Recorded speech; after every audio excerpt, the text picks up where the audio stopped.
Welcome to a special edition of Spicer and Company. I'm Sean Spicer. We are joined today by the President of the United States. Mr. President, welcome to Newsmax. Thank you very much. Mr. President, tell me, what were you thinking, what was going through your heart and your mind when you saw that video of George Floyd being killed? Well, it was a terrible thing. It should never have happened.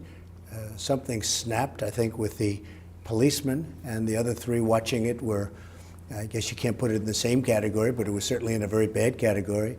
And nothing good comes out of that. No, right. That was a very bad thing.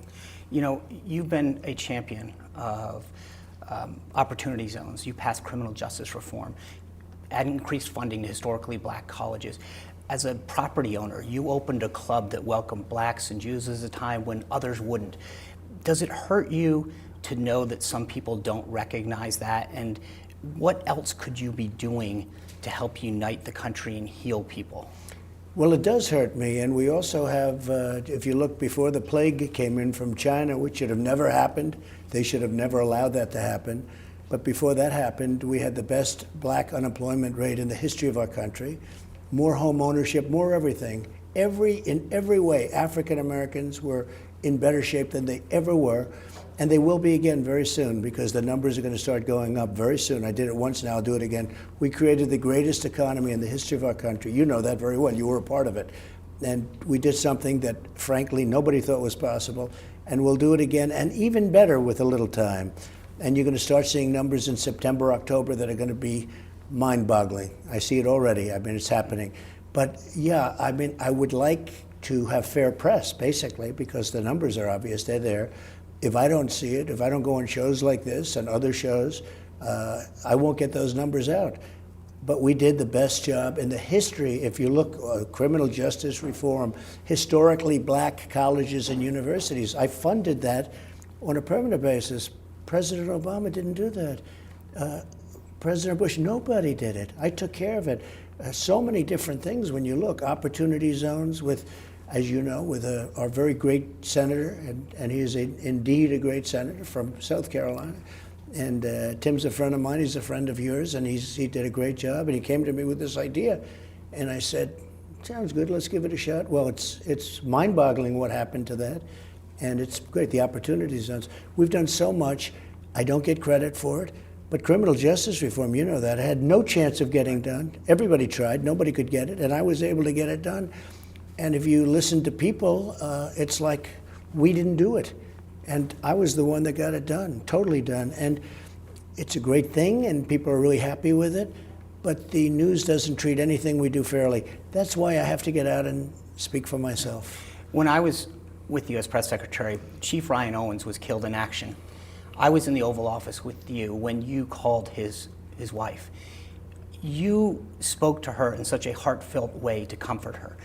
You provided that emotional stability that she needed at the time.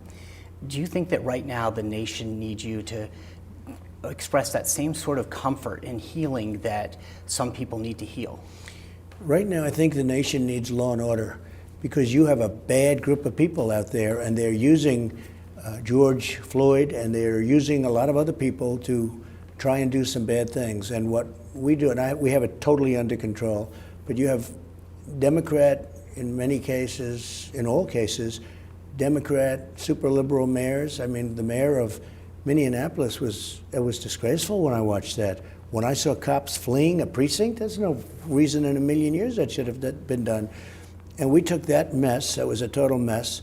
We brought in the National Guard, we took care of it. Now it's very good. If you look at that area, it's very good. So yeah, we need healing, but we also need strength, and we need toughness, and we need law and order. We need it all, but we do need healing. Will you send in the military to any cities in particular to restore that law and order? Well, it depends. I don't think we'll have to. We have very strong powers to do it. The National Guard is customary, and we have a very powerful National Guard, over 300,000 men and women, and we can do pretty much whatever we want as far as that. But as far as going beyond that, sure, if it was necessary. We have Antifa, we have anarchists, we have terrorists, we have looters. We have a lot of bad people in those groups. I mean, you watch and you see. Now, if you watch MSDNC, or if you watch, which is one of them, and if you watch fake news CNN, totally fake news. I mean, it's It's almost like these are the most wonderful people on earth. They're not. Right. When you look at the real clips, they're not. There are a lot of bad people, and there are a lot of good people. There's some great people, but there are a lot of really, really bad people in there. And you have a lot of radical left, crazy people, and you have people that don't want good for our country. At the same time, we need healing and all of those things, but we need safety in our cities. And when they don't take care of it, we took care of it in Washington, D.C. I said 2 days ago, this is the safest place on earth. We brought in incredible people. They took care of the situation very easily. It was very easy for them. And in Minnesota, as you know, we took care of that situation with their great city. We took care of it very easily. Once they went through 3 days of hell, and I had to say, you got to get them in. Once they came in, it was like a knife cutting butter. It was so easy. But we have other cities they like to hold out. New York is disaster what's going on in New York, and we could help them a lot. They have to ask. If they don't get it straightened out soon, I'll take care of it. Why did you go to St. John's the other day? What was the message that you wanted to send to people? So I went there because somebody suggested it was a good idea, and I thought it was a great idea, and it was a great idea. I didn't know if there were people around there or not. Somebody said, oh, they were so peaceful. Well, they tried to burn down the church the day before. It almost succeeded. The church was badly hurt. And that church was built at a similar time to the White House. Adams was your first parishioner, your first president parishioner. And he was the first, as you know, President Adams, the first president in the White House, from the White House.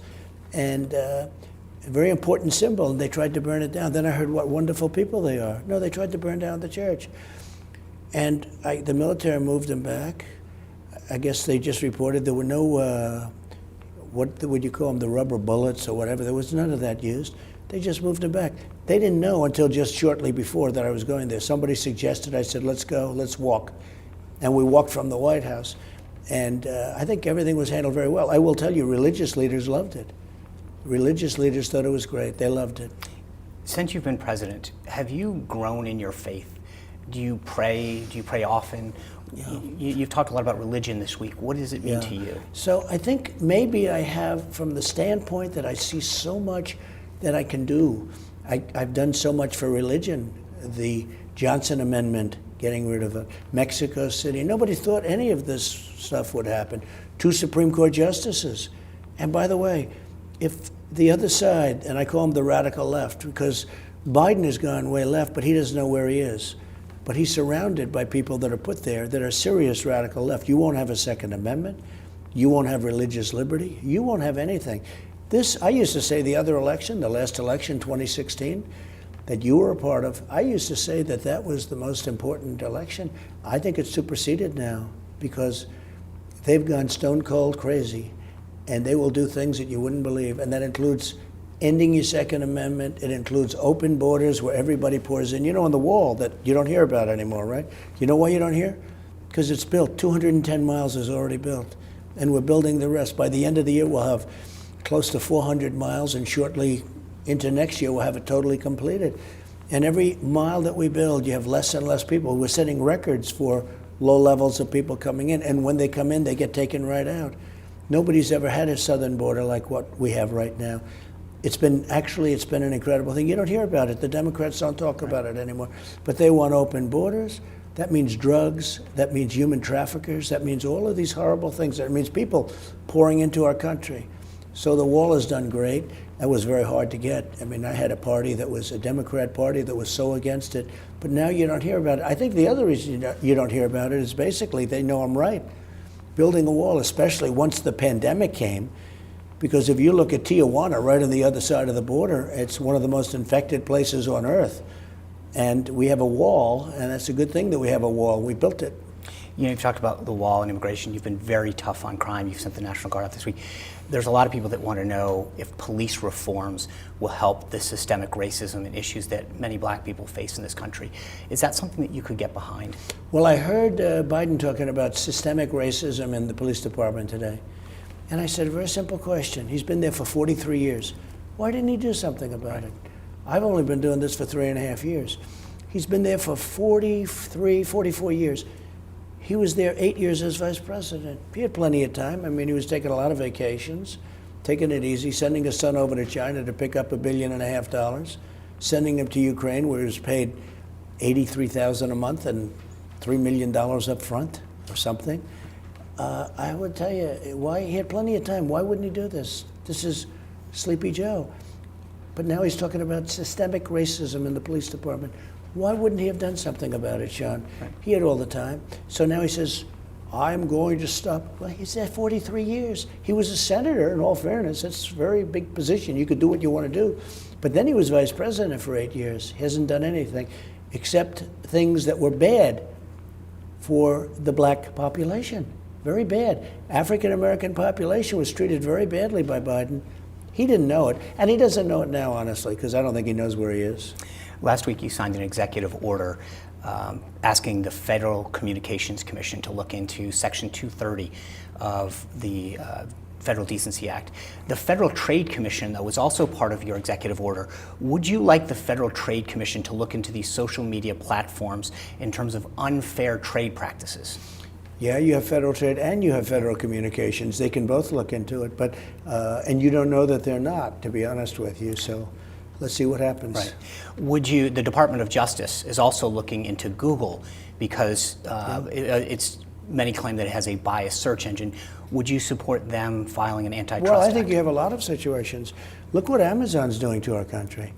Amazon's destroying all these shopping malls and shopping centers where you have a lot of workers. You go through a beautiful town, you know, Perfect Town, USA, okay? Perfect Town, USA used to have a little store here, a little along the main, Main Street, I guess you'd call it, right? Mm-hmm. These towns are wiped out now. Amazon's doing, I mean, you talk about antitrust. I don't say I'm doing anything one way or the other, but look at what Amazon's doing to our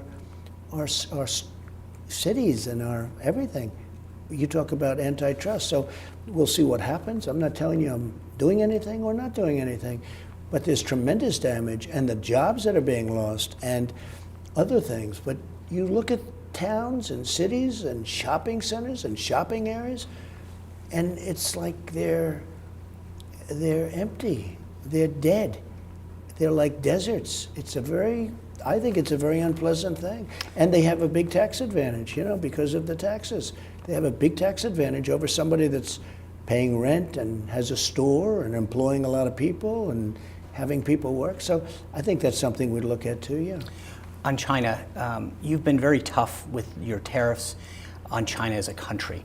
There are some who are saying that because of what President Xi has done in terms of Hong Kong, that he should be personally sanctioned. Is that something that you'd be willing to think about? I haven't thought of that. No, I haven't thought of that. How is your friendship with him?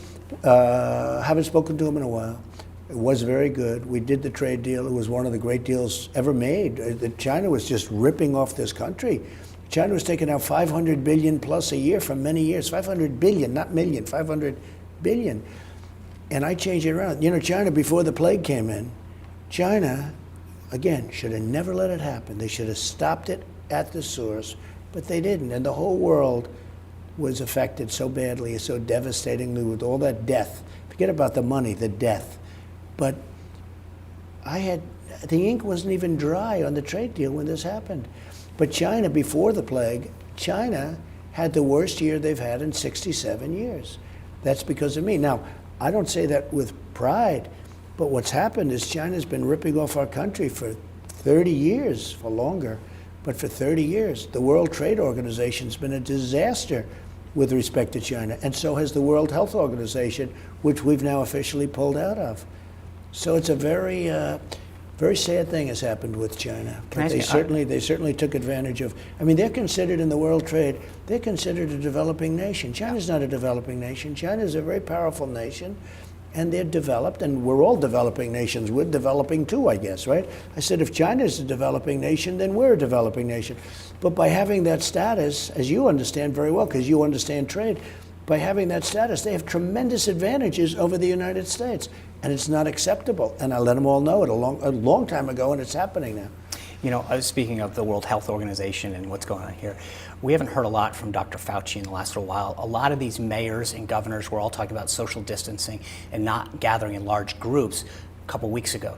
I haven't heard a lot about social distancing and gathering since all of these large protests and riots. Isn't it interesting? Does that mean that social distancing is over? Does that mean that we don't? No, it's not over. It's like you keep away. Like, I'm glad we're a little bit closer than you. I mean, I've done some interviews with a person so far over you don't even know what Right. they're saying. But no, it doesn't mean that. And people are getting you. We want to be back to normal, but it's a little bit soon. But I watch these protesters, and they're the ones that are all claiming social distancing, everything else. It's really interesting.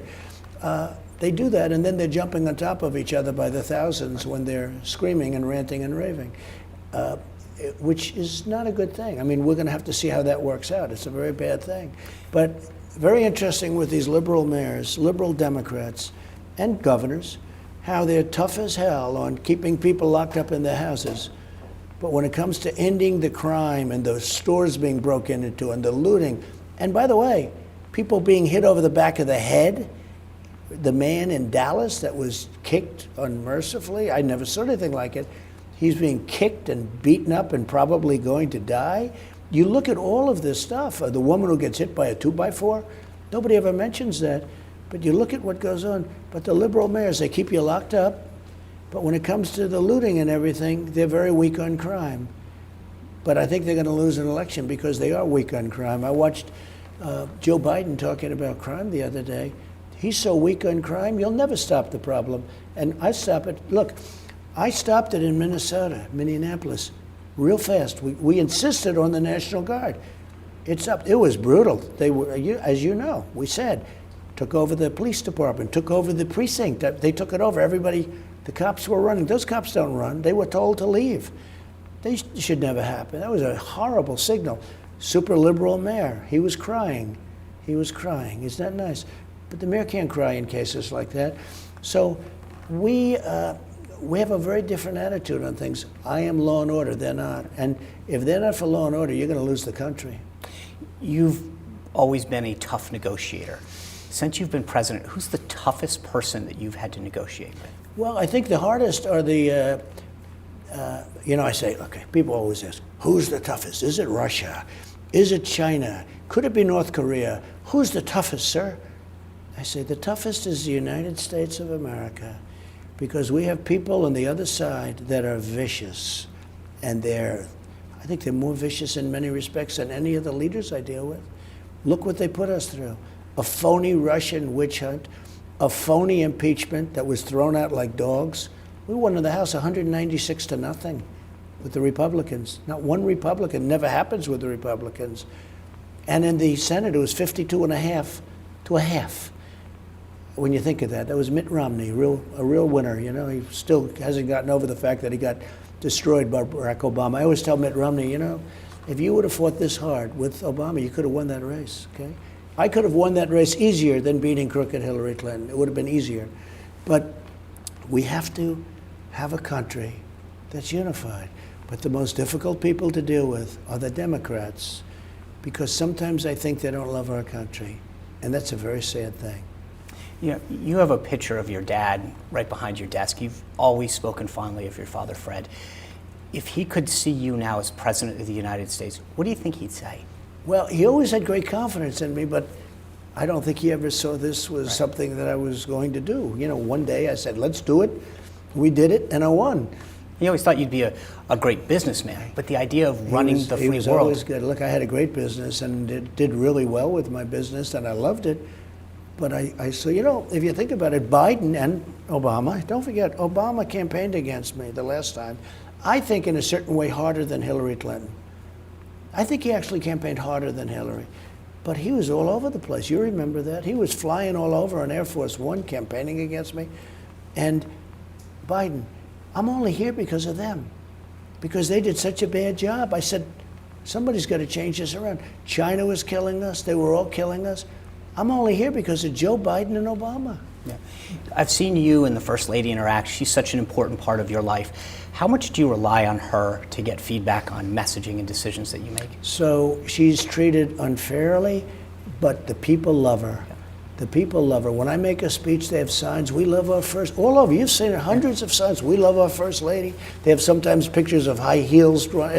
It's beautiful. They love Melania. They really do love her. She's a very elegant woman. She is a very confident woman in herself. She's very confident in herself. She doesn't have to get off an airplane and go crazy waving, and they love that. They love, she doesn't oh, wow, and start going crazy. She's doing a great job. Do you The rely on people her? like Do you rely on I her? do. She's got great judgment. Great judgment. I do. I listen to her. She's got a very good way, very calm. She's a very calm person, and she's got a great judgment about things. She had great judgment on the Russian witch hunt. She knew immediately. She said, "You never did anything wrong. What is that?" She's got, something very special. And people see that, and they like her a lot. They do. So you talked about, Jeff Sessions being a mistake. Is there any other mistakes that you think that you've made, or people that you shouldn't have hired, or that you regret? Well, I've made a lot of great moves. I've hired some great people. You know some of them, but we have some great people in government. I hope I'm not on the bad list, right? No, you're on a good list. You did a very good job, and you're doing very good now, and you did very well in Dancing with the Stars. Thank you, Mr. President. I think a lot of our fans Appreciate were out your there. support. Yes, I don't know if you were quite as good as your result, but No, I we'll think leave your that. support was better than my dancing. I think you had a lot of great support. Well, that's because people like you and respect you, but Thanks, sir. not necessarily as a dancer, but that's okay. But no, Sessions was a mistake, a big mistake for me, and this stuff should have never happened. It's now coming out that it should have never started. They had no evidence, they had no proof, they had no nothing. Has anyone surprised you, though, to go the other way? Is there someone that you brought into your administration? You weren't from politics. You'd been a businessman, a successful reality TV star. You'd all these other things, but you didn't know a lot about politics in the hiring sense. Right. Has someone come into your administration that's been a superstar? Yeah, I have. I think I have numerous people that are superstars. I don't want to go over it now because then I'll leave somebody out and they'll say, oh, but I have numerous people. They're doing a fantastic job. Look, I'm already partially through rebuilding our economy for the second time. We're going to have an economy very soon, not so, people would say, will it be in 10 years? It'll be soon. It'll be next year. We're gonna have a phenomenal year next year. Unless a guy like Biden wins and he wants, they want to raise everybody's taxes through the roof. What's that all about? You'll kill it. You'll totally kill what will be soon another golden goose. I built it once, and remember, artificially closed. If we didn't do that, we would have lost 2.5 million people. 1.5, 2.5. We would have lost anywhere from 10 to 20 or 25 times more people than we lost. We did the right thing, but now it's time to open. But we have a lot of people that are really good. Yeah, a lot of people of superstar status. I would say that's true. Thank you, Mr. President. I appreciate you joining Newsmax. Congratulations. Thank you, sir.